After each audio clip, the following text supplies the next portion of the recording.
I'm leaving Cape Lookout. I found this nice spot to anchor away from all the other boats. It's pretty close to shore. It's about 15 knots of wind and it's gusting to 20, so it could be a little bit challenging pulling up this big anchor by myself. Last time I tried to pull it up, it was so muddy. My hands were like slipping on the chain. I actually wasn't able to get it all the way up. I just got it up enough to get it just to the top of the water, and then I motored over to this new anchor spot. But today that won't be acceptable. It's going to need to come all the way up and get secured. So I'm going to bring a couple of rags up there.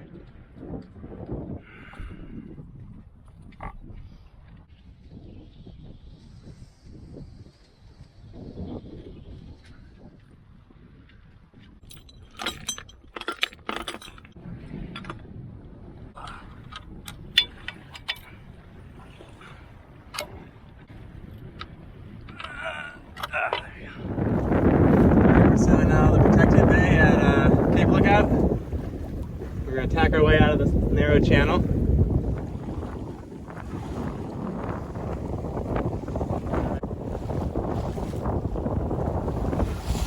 Starting to get a little bit choppy.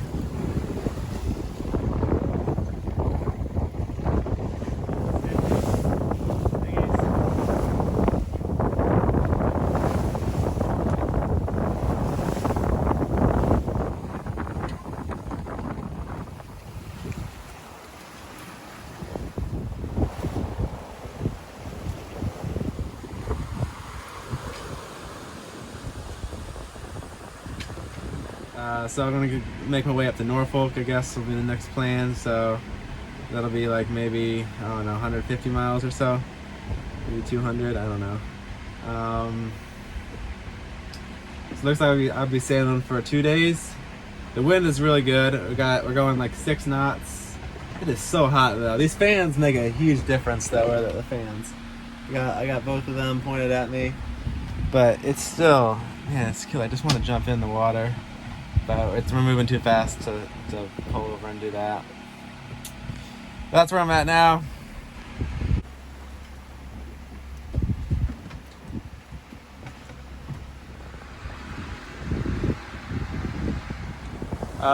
The boom just tried to jibe on me. I had to prevent it, of course. I need to work out the best procedure for that. I've had it happen once in my last passage, maybe twice in the last passage. It's really annoying.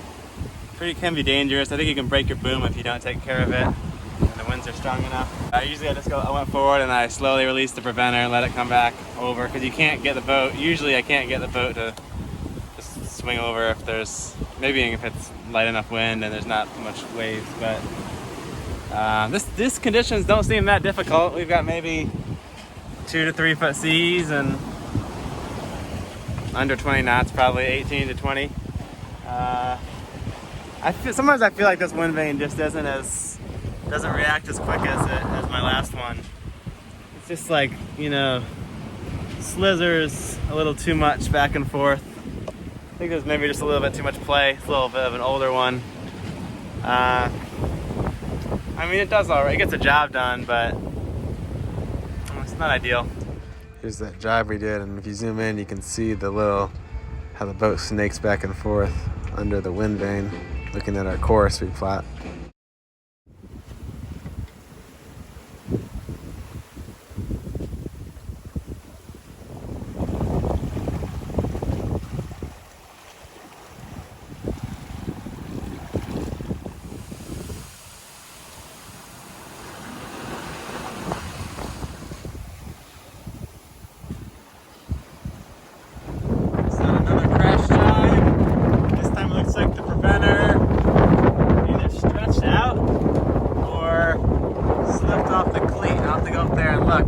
Stop it. Came over anyway. It must have slowed it down a little bit because it wasn't as far as it could have been. I was really enjoying the speed. We were doing about 7 knots, but I think I'm going to go ahead and reef the main now, just in case it comes across again, so it won't have as much power. Reefing time.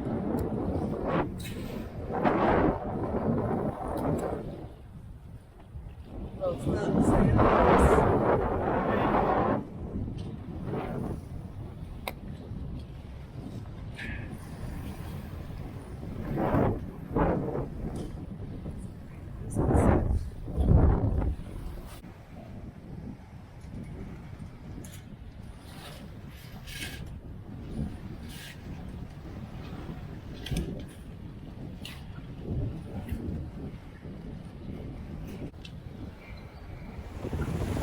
Alright, so I think I got that sorted out again. The jib is more furled up, and I have it kind of pushed forward so it's pulling us more. That seems to stabilize the fishtailing. And they got the third reef on the mainsail, and that guy's prevented out even. I can push him out further on the third reef because the sail's flatter and not getting all pushed up into the shrouds. So I think it's less likely to jibe over. And we slowed down a little bit, maybe to 5.5 to 6 knots, but I feel like it's was the right call. I have that dinghy on the front of the boat that I had built, and when the preventer, I think what happened was the preventer stretched out because I was using like a nylon dock line, and it's kind of slammed and slided across the dinghy, and it looks like it broke a little bit at some of the bulkheads, I think. So that thing might be have had its final blow. We'll see. I don't know. I'm kind of ready just to buy an inflatable next. About 3 a.m. We're passing Diamond Shoals right now, which is another one of those big shipwreck spots. You can just kind of faintly see the glow of Cape Hatteras Lighthouse off in the distance. It's the next day. Had a pretty good night. We covered a lot of miles. Wind's lightened up, so I got the full sail back out. We've done 120 miles so far. We've been sailing for 22 hours, so pretty good. It's a pretty good pace. Yeah, it's good that I took advantage of this nice wind because it does seem to be lightening up a little bit. So might as well get up to Virginia while I can. I think it's gonna be a few days of light wind coming up. So yeah, a few naps. I'm a little tired. I'll probably take a few more naps right now. I made some hard-boiled eggs. Pretty good snack on the boat. I want to show a little bit of a first-person view of some of the sail trimming. So we need to go upwind a little bit, so I'm going to take down the pole, and that will begin with furling up the jib. And now we'll clip into the jack lines and go forward.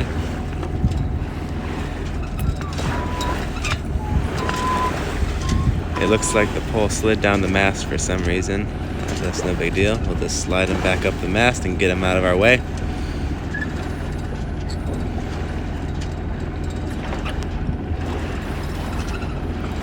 I really like this pole setup. Really makes it a lot easier to adjust the pole. Just taking it off the sheet right there. And then now we can walk him back over to this pad eye here.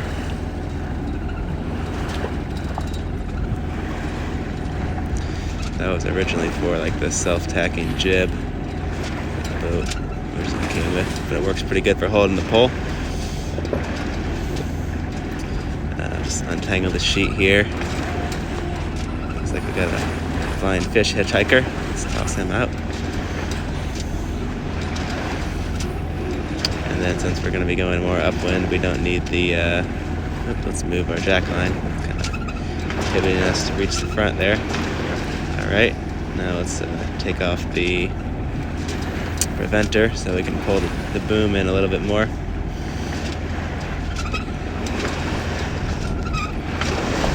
And then just kind of tighten up the top-end lift so he doesn't clank around.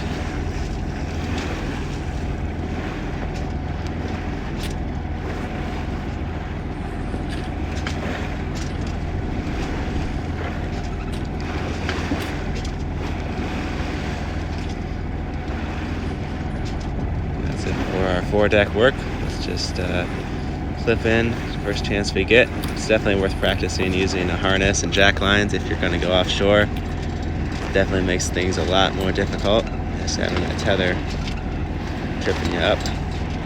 So now we can trim in the main sail now that we've taken off the preventer. It helps if you open the clutch, a little less friction.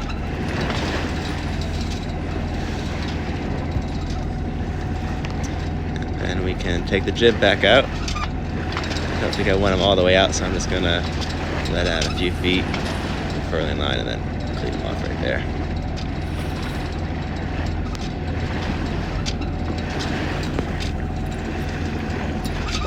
Just a piece clipped into the center of the cockpit. Just pull the Genoa out with this sheet.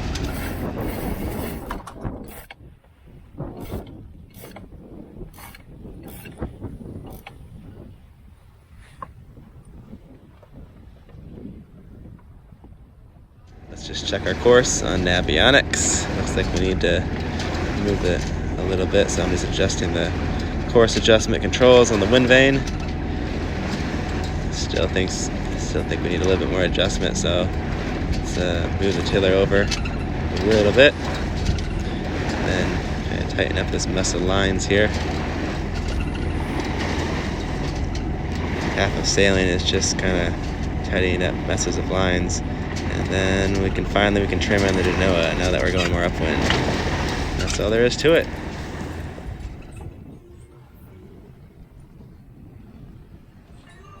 Well, the weather is pretty chill, so I figured I'd work on stripping some of this old varnish off. It's one of the nice things about sailing. You could do projects, unlike a car where you gotta sit in with your seatbelt and get some stuff done while you're traveling.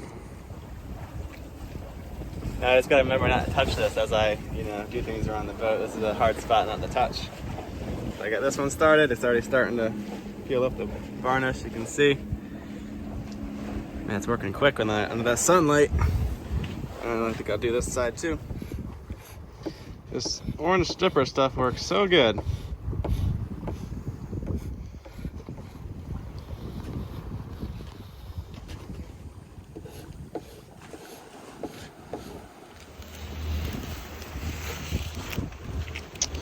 Alright, I just gave it a scrub with the Starbright Teak Cleaner and Brightener. Stuff works pretty good. It really does a good job kind of getting out some of those dark spots.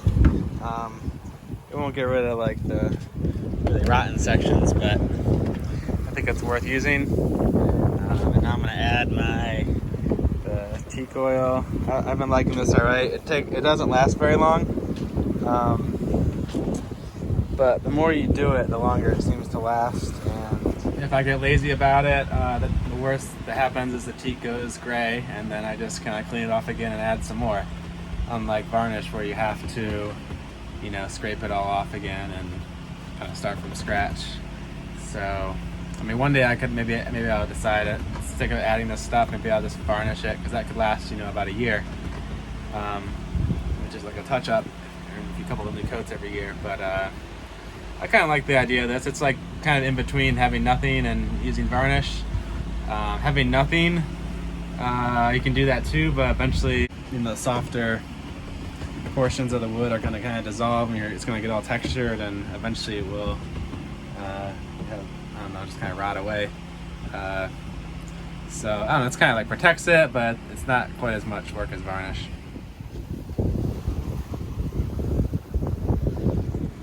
So that's looking pretty good. I just did these 3 pieces. This is on the inside, so it doesn't really get the same kind of damage. You can see kind of a before by looking at the rail that hasn't been done yet, and after, looking a lot better. So maybe this will be tomorrow's project. So far we've done the whole tow rail. My mom did a great job. She did most of that, and that's really working out well. So I decided to start tackling the other little pieces. It really helps to pass the time when I'm out here and everything's kind of going well. I wasn't expecting to do this long of a passage. I thought I'd make a stop in Ocracoke, so I didn't download enough. I was going to get some more podcasts and I got the YouTube Premium or whatever, so it lets me download videos. So I'm kind of glad, because this feels like a lot more productive than, just reading or watching videos. It's a little after midnight. We're approaching the mouth of the Chesapeake. The wind just kind of shifted a little bit more west. A little bit of north in there too, maybe. So I had to put the pole away and trim the sails in. Now we're close hauled. We're going downwind to close hauled, just like that. And we're moving. The wind got lighter too. It's maybe down to maybe 7 or 8 knots. Seas are getting a little smaller too. I haven't seen I kind of expected to see more ships as we got close to the Chesapeake. I haven't seen a whole lot of ships, really. I was taking a couple little naps. Probably got to pay more attention as we're getting closer. And the wind keeps changing. Now it's too windy, so I'm gonna go put a reef up in the mainsail because the boat's heeled too much. steer the course I want with the wind vane. There's a reef with it pretty well. I'm starting to get that figured out. It's taken me a while. I just need to do it more, really. The more you do it, the more you work out the kinks. The easier it becomes, the more I'm willing to do it. This shows my sleep deprivation. I just spoke for like 2 minutes into the camera without hitting record. It's 4:30 a.m. I'm exhausted. I just want to go to sleep. I'm just about to get into the mouth of the Chesapeake. We have a 1.9 knot current going against us. We're doing 3 knots. It's taking forever. At least we are moving though. Looks like I might be able to anchor once I get into the bay. We'll see. I just really want to sleep a little bit before I do that last 15 miles to the real anchorage. But there's a lot of big ships coming and going. I need to kind of pay attention and stay alert. Maybe go look around right now. So now we're moving through the water. Maybe 2 or 3 knots, but we're really not making any progress because the current. The tides will switch in about 2 hours and then maybe we'll make it in. But we've just been kind of sitting here and staring at this channel marker for the last hour. Haven't really moved. It's frustrating.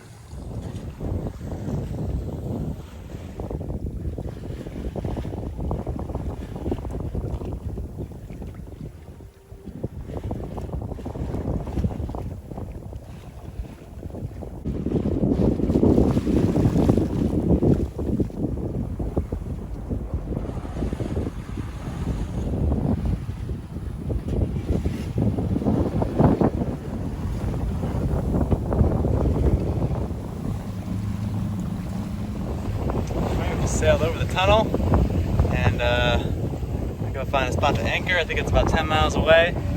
I'm so tired right now. I didn't sleep hardly any last night. Probably could have slept more. I didn't realize how big the bay was. We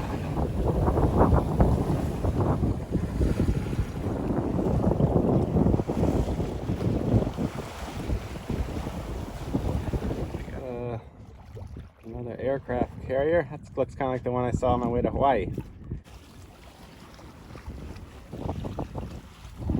Whoa, I think this is where I'm going to anchor.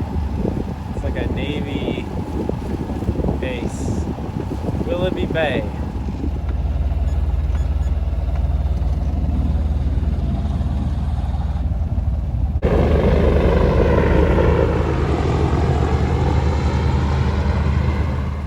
Looks like I got here and anchored just in time as a storm started passing through. There's a lot of wind. I got 100 feet of line out, like a 10 to 1 scope, so should be pretty good. And yeah, hopefully that rain will cool it off a little bit. It's so hot in here. I'm so tired, I need to go sleep. Take a look at the dinghy, see if it's still functions, or if it's time to trash it. Or maybe it's repairable, I don't know. And then I'll get some groceries and get rid of my trash bag and maybe work on a few boat projects and edit some video. Well, she still floats, but she's getting kind of soft, and it was just really some minor damage, just like the bulkheads got kind of smashed up a little bit, but it's okay. I still don't think the boat is going to last too much longer. But it'll get me to shore and heading through the Chesapeake until I can find, if I just get an inflatable. Hopefully we can row it to shore. Thanks for watching. I'm currently sailing down the Delaware River to Cape May, and the next video that I'm going to post will have me sailing up the Chesapeake and working on some more boat projects. I'll see you guys next time.